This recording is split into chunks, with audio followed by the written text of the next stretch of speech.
शुक्लां ब्रह्मविचारसारपरमामाद्यां जगद्व्यापिनीं वीणापुस्तकधारिणीमभयदां जाड्यान्धकारापगां हस्ते स्फाटिकमालिकां विदधतीं पद्मासने संस्थितां वन्दे तां परमेश्वरीं भगवतीं बुद्धिप्रदां शारदां। श्री महागणाधिपतये नमः। श्री महासरस्वत्यै नमः।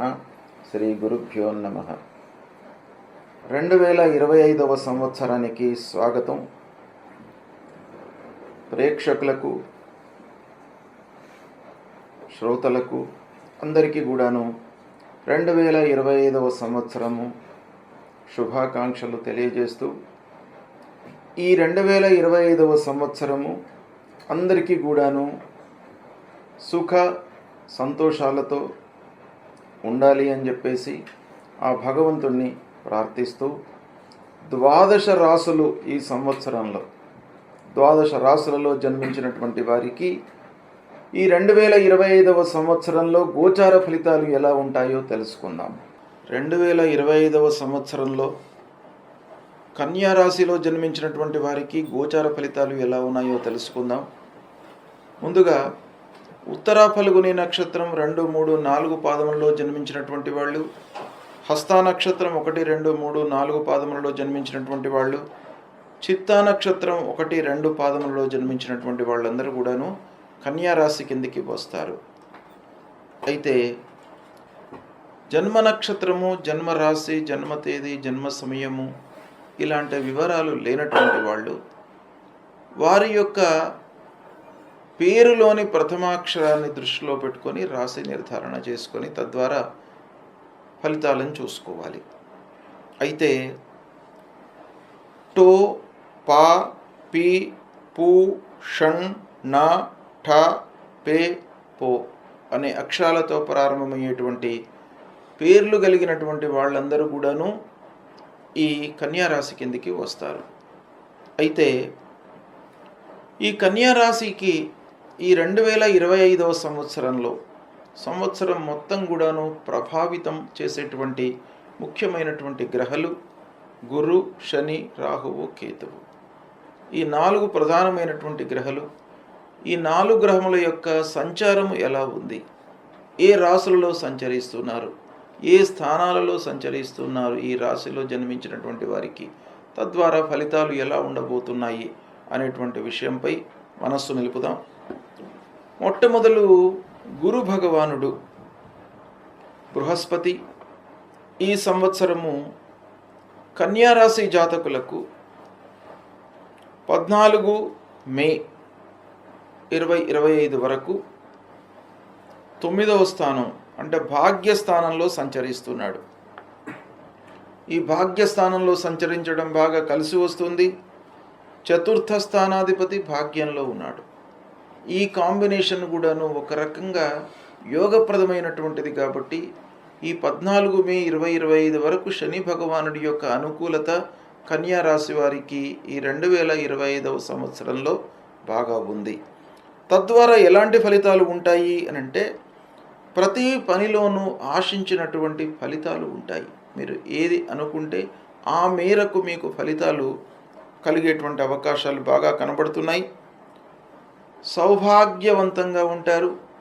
అంటే సంతోషము, ఉల్లాసము, ఆనందము అన్నీ కూడాను మీకు ఈ సంవత్సరము 14 మే వరకు బాగా కలిసి వస్తుంది. రావాల్సినటువంటి డబ్బు కూడాను సమయానికి మీకు చేతికి అందుతుంది.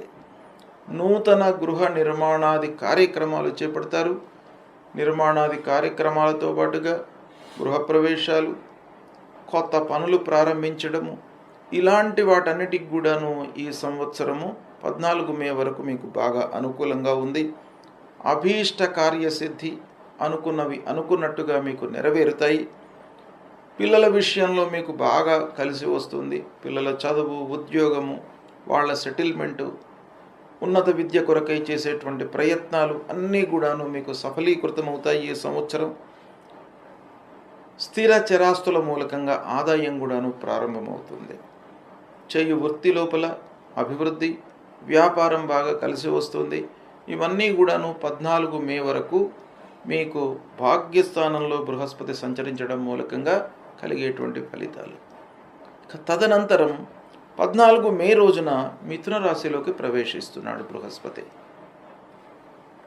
అక్కడి నుండి 19 అక్టోబర్ వరకు కూడాను మిథున రాశిలో ఉంటున్నాడు.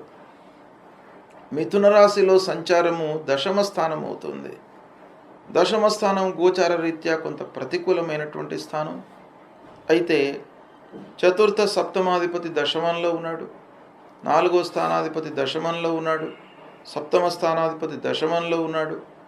దీని మూలకంగా మనకు గోచార రీత్యా ప్రతికూలమైనటువంటి ఫలితాలు గురు మూలకంగా ఉన్నప్పటికీ ఈ కాంబినేషన్ మూలకంగా కొంతవరకు మీకు కలిసి వచ్చే అవకాశాలు ఉన్నాయి. అయితే కన్యా రాశి వారికి గురు భగవానుడికి ఉభయ కేంద్రాధిపత్యం రావడం మూలకంగా, అలాంటి బృహస్పతి దశమ స్థానంలో సంచరించడం మూలకంగా కొంత చేసేటువంటి పనుల లోపల, వ్యాపారం లోపల, వృత్తి లోపల కొన్ని ఆటంకాలు ఏర్పడేటువంటి అవకాశాలు కూడాను ఉన్నాయి. కొంత జాగ్రత్తతో మీరు ముందుకు వెళ్ళినట్టయితే మీకు ఈ సమయం కూడాను అనుకూలిస్తుంది. ఇది దశమ స్థానంలో 18 మే నుండి 19 అక్టోబర్ వరకు ఉంటున్నాడు. ఇక 19 అక్టోబర్ రోజున కర్కాటక రాశిలోకి ప్రవేశిస్తున్నాడు. కర్కాటక రాశి ఉచ్చ స్థానంలోకి ప్రవేశిస్తున్నాడు. ఈ స్థానం 11వ స్థానం కన్యా రాశి జాతకులకు బాగా కలిసి వస్తుంది. కేంద్రాధిపత్యం గురుకు వచ్చింది. అలాంటి బృహస్పతి మీకు ఏకాదశ స్థానంలో సంచరిస్తున్నాడు. గోచార రీత్యా చాలా శుభప్రదమైనటువంటి స్థానం కాబట్టి కన్యా రాశి జాతకులకు 19 అక్టోబర్ నుంచి 5 డిసెంబర్ వరకు ఈ సంచారము బాగా అనుకూలిస్తుంది. అన్ని విధాలుగా మీకు కలిసి వస్తుంది. ప్రారంభించినటువంటి పనుల లోపల మీకు 100% అనుకూలత ఉంటుంది. లాభదాయకమైనటువంటి ఫలితాలు ఉంటాయి. పిల్లల విషయంలో మంచి జరుగుతుంది. హయ్యర్ ఎడ్యుకేషన్ కొరకై మీరు సుగమంగా ఉంటుంది. అన్ని రకాలుగా మీకు బాగా కలిసి వచ్చి కార్యాభీష్టత కూడాను బాగా ఉంటుంది. వ్యాపారము అభివృద్ధిలోకి వస్తుంది. అనుకున్న పనులన్నీ కూడాను మీకు నెరవేరేటువంటి అవకాశాలు ఈ 19 అక్టోబర్ నుంచి 5 డిసెంబర్ వరకు కనబడుతున్నాయి. 5 డిసెంబర్ రోజున మళ్ళీ వక్రరీత్యా మిథున రాశిలోకి ప్రవేశిస్తున్నాడు. ఈ మిథున రాశిలోకి వక్రరీత్యా రావడం దశమ స్థానం అవుతుంది. ఈ 5 డిసెంబర్ నుంచి మళ్ళీ వచ్చే సంవత్సరం 1 జూన్ 2026 వరకు కూడాను వక్రరీత్యా మిథున రాశిలో ఉంటున్నాడు. అక్కడ ఆ మిథున రాశిలో ఉన్నప్పుడు మనకు వ్యవహారం లోపల కొంత ఆటంకాలు, కొంత ఇబ్బందులు, రావాల్సినటువంటి డబ్బు అనుకూలంగా రాకపోవడము, ఇలాంటివి కొన్ని ఉండేటువంటి అవకాశాలు ఉన్నాయి. దాని తర్వాత మళ్ళీ పునః కర్కాటక రాశిలోకి మళ్ళీ వస్తాడు కాబట్టి ఏకాదశంలోకి వస్తాడు. ఓవరాల్గా చూసినట్టయితే కన్యా రాశి వారికి గురు భగవానుడి యొక్క అనుకూలత బాగా ఉంది ఈ సంవత్సరం. ఇక శనేశ్వరుడు ఈ సంవత్సరము 29 మార్చ్ 2025 వరకు షష్ఠమ స్థానంలో సంచరిస్తున్నాడు. అంటే కుంభరాశిలో సంచరిస్తున్నాడు. ఈ కుంభరాశి కన్యా రాశి జాతకులకు షష్ఠమ స్థానం అవుతుంది. గోచార రీత్యా షష్ఠమ స్థానము అనుకూలమైనటువంటి స్థానం కాబట్టి స్నేహితుల మూలకంగా మీకు బాగా కలిసి వస్తుంది. అనారోగ్య సమస్యల నుండి విముక్తులవుతారు. ఆరోగ్యంగా ఉంటారు. ఉత్తేజంతో పనులు చేస్తారు. దగ్గరి వాళ్ళ మూలకంగా మీకు బాగా కలిసి వస్తుంది. పెద్దల యొక్క సహాయ సహకారాలు అందుతాయి. సంతృప్తిగా ఉంటారు. ఇక 29 మార్చ్ 2025 నుండి శని భగవానుడు మీనరాశిలో సంచరిస్తున్నాడు. 29 మార్చి రోజున మీనరాశిలోకి ప్రవేశిస్తున్నాడు. అది మొదలుకొని 2.5 సంవత్సరాల వరకు కూడాను మీనరాశిలో సంచరిస్తున్నాడు. ఈ మీనరాశిలో సంచారము కన్యా రాశి వారికి సప్తమ స్థానం అవుతుంది. ఈ సప్తమ స్థానము గోచార రీత్యా ప్రతికూలమైనటువంటి స్థానం. తద్వారా ఆ సప్తమ స్థానంలో సంచరించడం మూలకంగా ముఖ్యంగా భార్యాభర్తల మధ్యన చిన్న చిన్న వివాదాలు, మిస్అండర్స్టాండింగ్స్ వచ్చేటువంటి అవకాశాలు ఉంటాయి. తర్వాత అదృష్టంపై ఆధారపడి ఉన్నటువంటి పనులు ఏవైతే ఉన్నాయో వాటిని మీరు ఓవర్లుక్ చేయకుండా ఉండాలి. చివరి వరకు కూడాను మీరు ప్రయత్నాలు చేస్తూ ఉండాలి. అప్పుడే మీకు కార్య సాఫల్యత లభిస్తుంది. ఇక ఆరోగ్యం పైన మీరు మనస్సు బాగా నిలపాలి. సప్తమ స్థానంలో శని ఉన్నప్పుడు సంతోషము, ఆనందము కొన్నిసార్లు వీటికి దూరమయ్యేటువంటి అవకాశాలు ఉంటాయి. అంటే ప్రయాణాల మూలకంగా లేదా పని భారం పెరగడం మూలకంగా, ఆఫీసులో వర్క్ లోడ్ మూలకంగా మీకు కొంత మనశ్శాంతి లేకపోవడము, అసౌకర్యము, ఆనందం లేకపోవడం ఇలాంటివన్నీ కూడాను ఈ శని సప్తమ స్థానంలో సంచరించడం మూలకంగా మీకు కలిగేటువంటి ఫలితాలు.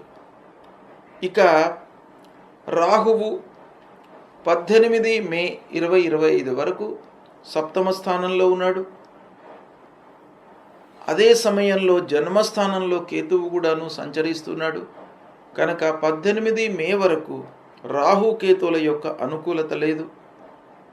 కనుక 18 మే వరకు మీకు కొంత ఇబ్బందులు, శారీరక మానసిక ఇబ్బందులు ఒక రకంగా వచ్చేటువంటి అవకాశాలు ఉన్నాయి. కనుక ఆరోగ్యానికి ప్రథమ ప్రాధాన్యత ఇవ్వండి 18 మే వరకు. దాని తర్వాత మళ్ళీ మీకు 6వ స్థానంలోకి ప్రవేశిస్తున్నాడు రాహువు. 6వ స్థానం గోచార రీత్యా అనుకూలమైనటువంటి స్థానం కాబట్టి మీకు మంచి ఫలితాలు వస్తాయి. రాహు మూలకంగా ప్రయాణాలు అనుకూలిస్తాయి. ఆరోగ్య సమస్యలు పూర్వం ఉన్నటువంటివన్నీ కూడాను మీకు సమస్యలన్నీ దూరం అవుతాయి. మానసిక ఇబ్బందుల నుండి విముక్తులవుతారు. దగ్గర వాళ్ళ మూలకంగా మీకు సహాయ సహకారాలు అందుతాయి. కాబట్టి 18 మే తర్వాత రాహువు మీకు బాగా ఉన్నాడు. మళ్ళీ 1.5 year వరకు మీకు రాహువు యొక్క అనుకూలత ఉంది. అయితే ఇదే సమయంలో కేతువు ప్రతికూలంగా ఉన్నాడు. 12వ స్థానంలో కేతువు ఉన్నాడు. కేతువు మూలకంగా అనవసరమైనటువంటి ఖర్చులు, మనస్తాపము ఇలాంటివి ఒక పక్కన జరుగుతూ ఉంటాయి. ఇటు రాహువు బాగా ఉన్నాడు కాబట్టి రాహువు దీన్ని కాంపెన్సేట్ చేస్తాడు. ఇక ఓవరాల్గా మనం కన్యా రాశి వారికి ఈ సంవత్సరం చూసినట్టయితే గురు భగవానుడి యొక్క అనుకూలత ఉంది. 9వ స్థానం 14 మే వరకు, దాని తర్వాత మళ్ళీ 19 అక్టోబర్ నుంచి 5 డిసెంబర్ వరకు దశమ స్థానం, దాని తర్వాత మళ్ళీ ఏకాదశ స్థానం. ఇలా ఓవరాల్గా గురు భగవానుడి యొక్క అనుకూలత కన్యా రాశి వారికి ఉంది కాబట్టి కార్య సాఫల్యత ఓవరాల్గా ఈ సంవత్సరం ఉండే అవకాశాలు ఉన్నాయి. బాగా జరుగుతుంది. అనుకున్నవి పనులు నెరవేరుతాయి. పిల్లల విషయంలో మంచి నిర్ణయాలు తీసుకోగలుగుతారు. గురు భగవానుడు మీకు ఓవరాల్గా అనుకూలంగా ఉన్నాడు. శనేశ్వరుడు మట్టుకు ప్రతికూలంగా ఉన్నాడు ఈ సంవత్సరం మొత్తం కూడాను. కాబట్టి శని మూలకంగా మీకు వర్క్ లోడ్ పెరుగుతుంది. ఊహించినటువంటి అంటే మీరు ఏదైతే ఎక్స్పెక్ట్ చేస్తారో ఆ రిటర్న్స్ రావు. అనుకున్నటువంటి డబ్బులు మీకు రాకపోవడము ఇలాంటివి ఉండేటువంటి అవకాశాలు ఉంటాయి శని మూలకంగా. తర్వాత 18 మే వరకు రాహు కూడాను ప్రతికూలంగా ఉన్నాడు. తర్వాత రాహు అనుకూలంగా ఉన్నాడు. ఈ విధంగా గ్రహస్థితి తద్వారా కలిగేటువంటి ఫలితాలు ఉన్నాయి. కాబట్టి ఓవరాల్గా మనం చూసినట్టయితే కన్యా రాశి వారికి పర్వాలేదు, బాగానే ఉంటుంది ఈ 2025. ఒక శనీశ్వరుడి మూలకంగా మొదటి 29 మార్చి వరకు శని అనుకూలంగానే ఉన్నాడు మొదటి 3 మాసాలు. తర్వాత 8 నెలలు శని ప్రతికూలంగా ఉన్నాడు. గురువు మట్టుకు మొత్తం బాగానే ఉన్నాడు. రాహు కేతువులు, రాహువు 50% మే వరకు బాగాలేడు మొదటి 5 మాసాలు. దాని తర్వాత మళ్ళీ బాగున్నాడు.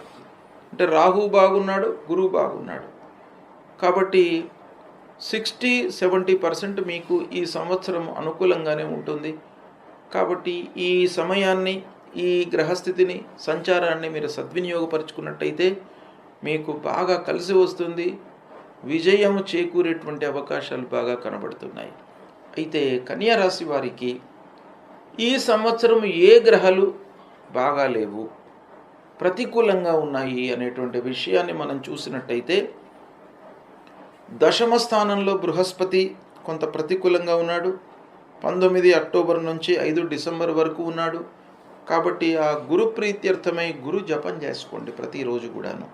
దేవానాంచ ఋషీణాంచ గురుం కాంచన సన్నిభం వందనీయం త్రిలోకానాం తం నమామి బృహస్పతి అనేటువంటి మూలమంత్రాన్ని ప్రతినిత్యం చదువుకోవడము, గురువు ఉపదేశించినటువంటి ఏదైనా మంత్రము ఉన్నట్టయితే దాన్ని కూడాను ప్రతినిత్యం మీరు చదువుకోవడము, గాయత్రి మంత్రాన్ని ప్రతినిత్యం కూడాను 108 సార్లు చదువుకోవడము, తర్వాత సద్గురువులను సందర్శించుకోవడము, మాతాపితృలను సేవించడము, దక్షిణామూర్తి స్తోత్ర పారాయణం చేయడము, దత్తాత్రేయ స్వామి దేవాలయానికి వెళ్ళడము, ఇవి చేసినట్టయితే మీకు ఆ గురు భగవానుడి యొక్క అనుకూలత కలిగి మొత్తం సంవత్సరం అంతా కూడాను మీకు ఆ గురువు యొక్క అనుకూలత ఉంటుంది ఈ 2025 లోపల. ఇక శని ప్రీత్యర్థమై తప్పకుండా మీరు పరిహారాలు చేసుకోండి. 29 మార్చి తర్వాత శని సప్తమంలోకి వస్తున్నాడు. దానికంటే ముందు 3 మాసాలు మీకు అనుకూలంగానే ఉన్నాడు శని. అయితే ఆ సప్తమ శని మూలకంగా కొన్ని ఇబ్బందులు ఉన్నాయి కనుక నీలాంజన సమాభాసం రవిపుత్రం మహాగ్రహం ఛాయా మార్తాండ సంభూతం తన్నమామి శనైశ్చరం అనేటువంటి శనికి సంబంధించినటువంటి మూలమంత్రాన్ని ప్రతినిత్యం చదువుకోండి. దేవాలయానికి శివాలయానికి రోజు కూడాను వెళ్ళండి.